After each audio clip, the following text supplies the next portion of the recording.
Hello everyone! He's looking so very cute in this outfit that I put him in a couple weeks ago. I absolutely love the little puppy toy with it. I think the colors are just adorable. However, he has been in it for a long time, so I figured that it is time to change him into something fresh. And I found this really cute Janie and Jack romper and some of the things that I got for him. It is so cute. It has this adorable little butt pocket as well, which I just love. So I thought that would be a really fun summer outfit. It is going to be relatively big on him, unfortunately, because it is a 0 to 3 month size. But since it's like a romper style, I was kind of hoping that it wouldn't look too bad. We will find out. If we need to change the outfit again afterwards, like that is a-okay. But today I wanted to talk about something that I've seen a few other Reborn YouTubers discuss, and I thought it was kind of an interesting topic, and that is, have you ever had a disappointing Reborn box opening? And I'm not talking about, like, you know, you're not bonding with the doll afterwards, because I think that's definitely happened to everyone at one point in time, to like where you're really excited about the doll and you open the doll up and you love the doll, but then you realize that it's just not the doll for you. I'm not really talking about that. I'm talking about like as soon as you open the box and you see the doll, you're just like immediately disappointed. So I kind of have like 3 questions built into this one question, and I would love for you guys to answer this in the comments down below too. But I'm going to kind of go through like why. I have 2 different stories to tell you guys, but I'm going to talk about in both of them why the box opening was disappointing, what did I kind of do afterwards, and then what did I learn about myself in the process. Because I feel like, you know, these disappointing things do come with a silver lining, because you're like, oh, now I know to like not do blank again. And so you're like, all right, I'm a little bit closer to like getting to know exactly what to buy and where to buy it, etc. So I've talked to you guys like about my first Ashton Drake experience multiple times, so I'm not going to be talking about that one today. I'll be talking about 2 specific Reborn ones. So the first one that I had that was like kind of disappointing was my very first Reborn boy, Elliot. A lot of you guys probably don't remember him. He was not in my collection for very long at all, because you're about to find out why. So the story kind of behind him is I was really trying to sell my Reborn Charlotte, and I was just having no luck whatsoever. And, you know, this had been going on for a long time. I had like a very fair price set for her. I didn't want to change it or anything, and I didn't want to like go to eBay. I was just really trying to sell on Instagram and Facebook, and it just wasn't happening, right? And so then I decided, well, maybe I can trade for like a doll that I would like, because the reason why I'm selling is because I would like to get like a different doll. So like someone contacted me and they sent me a picture of the doll, and I was like, this doll looks good. Like I didn't even really put that much thought into it. Like I saw like maybe like 4 or 5 pictures of the doll. And I didn't even look at like any artist photos or anything like that. I just saw like a few pictures of the doll's face, and I was like, the doll's cute. And I was, in the back of my head, I was just like, well, you know, if I like the doll, fantastic. If I don't like the doll, maybe I'll have an easier time selling this doll. Which don't do trades with that in mind, please, guys. If you want to learn something, that's one of the main things that I'll talk a little bit more about later. But yeah, don't do trades just to like get another doll to sell. But I like opened the box, and she sent a lot of really cute goodies, like that definitely, like I was really excited. And then I got to the doll's legs, and I realized that I had not seen any photos of these dolls' limbs. And the painting was horrible. It was so bad. It was just pale, and like the veins were like, you know, electric blue, and they just didn't look very like natural or anything. And yeah, I was not a fan. And then I moved up to the arms, and it was like kind of the same ordeal. Just like the nail tips were just too thick, and the doll's limbs were just not good. But the face was fantastic. It whoever did, like, you know, the artist really focused very well on the face, and the face was extremely well done, actually, very well painted.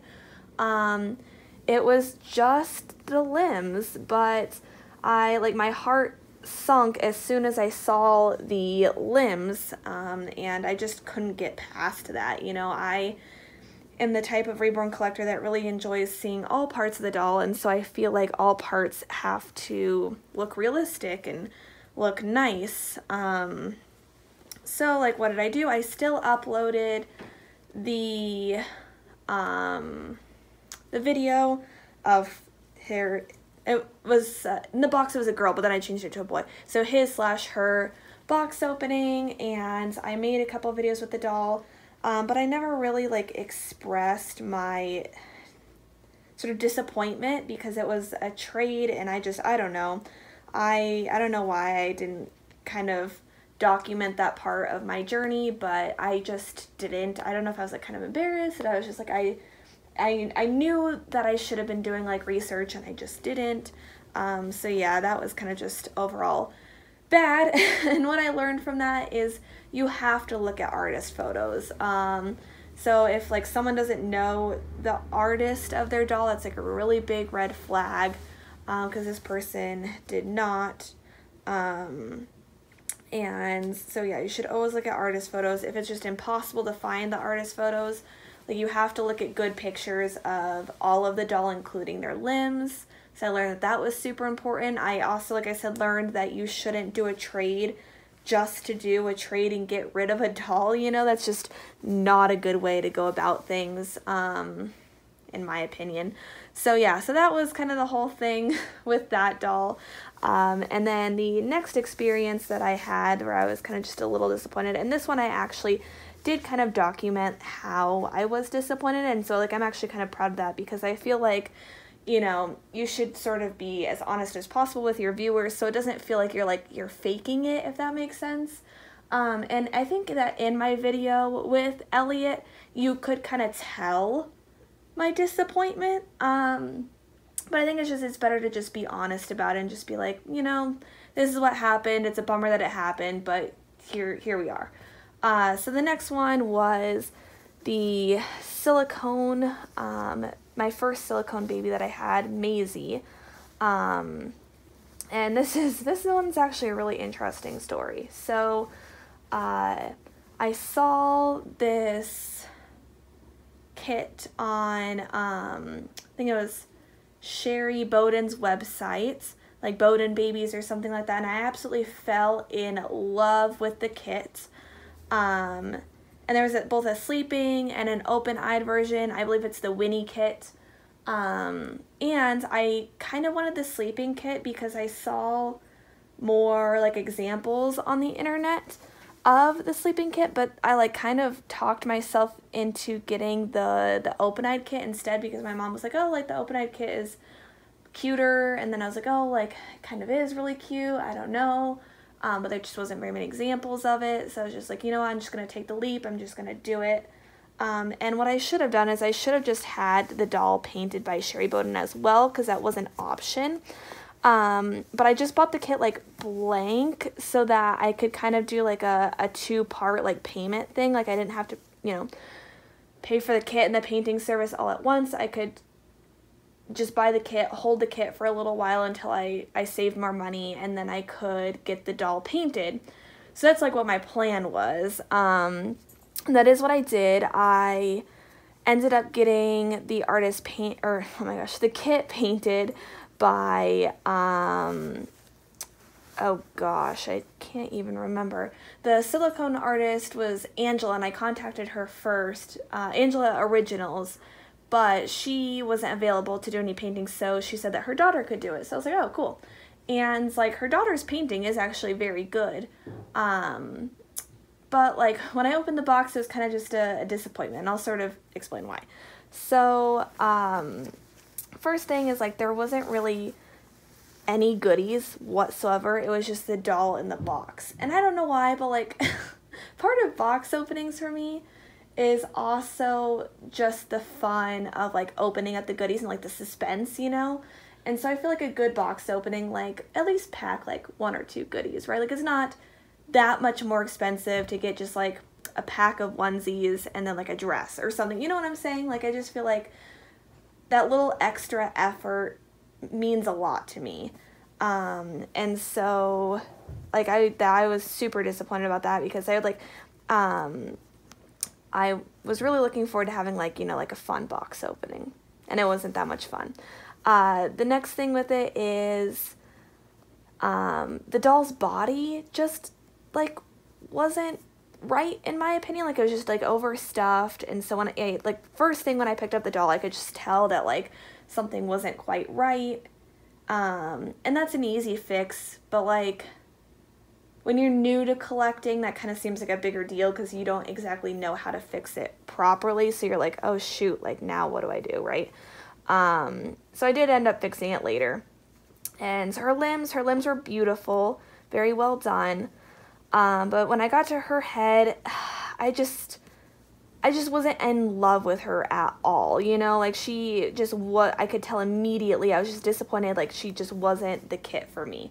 And I think part of it had to do with, like, the whole open-eyed thing because I think I also got the acrylic eyes as well. So it just, like, when I looked at her, she looked like a doll. She didn't look like realistic. And she also had the glue-on eyelashes, which I can't do. I do not like the glue-on eyelashes whatsoever. So I took off the eyelashes. I changed the body. I was really trying to bond with her.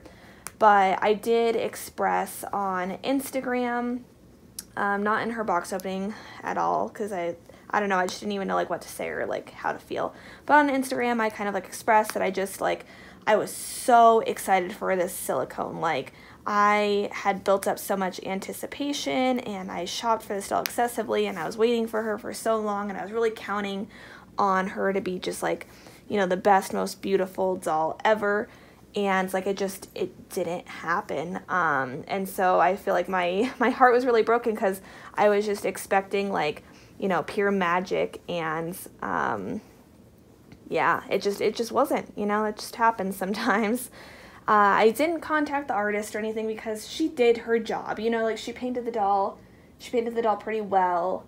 It was just kind of like it was kind of a me thing. And so I learned that I need to see multiple versions of the doll before I buy it. Because if you don't see multiple versions and you don't see how different artists paint it, or even just one artist painting it in several different ways, in different photos, you just don't really know how, like, if you're going to, like, bond with that doll because you just can't, like, visualize it correctly. And the second thing that I learned is I just like closed-eyed dolls more. I just think that they're a little bit more realistic with closed eyes. Third thing that I learned is you got to do the glass. The glass eyes are the only way to go. Anything else just looks too much like, you know, like the ceramic dolls. So yeah.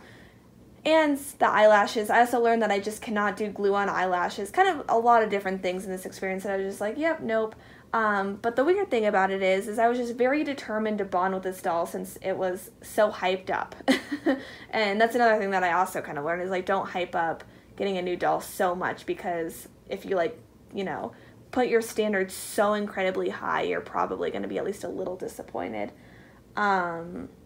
Which sounds bad, but yeah. Anyway, I really wanted to bond with this doll, so I really worked hard to, like, change it and make it how I kind of envisioned, and I actually ended up having this doll for quite some time, and I actually kind of enjoyed having Maisie in my collection, so it ended up being an okay experience. I don't think that I ever truly bonded with her like the way that I bonded with Bowie or Winona or a lot of my other dolls at the time, but I don't think it was a bad experience all in the end. It just took me an extremely long time to kind of get over that bad box opening, if that makes sense. Yeah, so I apologize for how long this video is, because it was like 2 stories in one.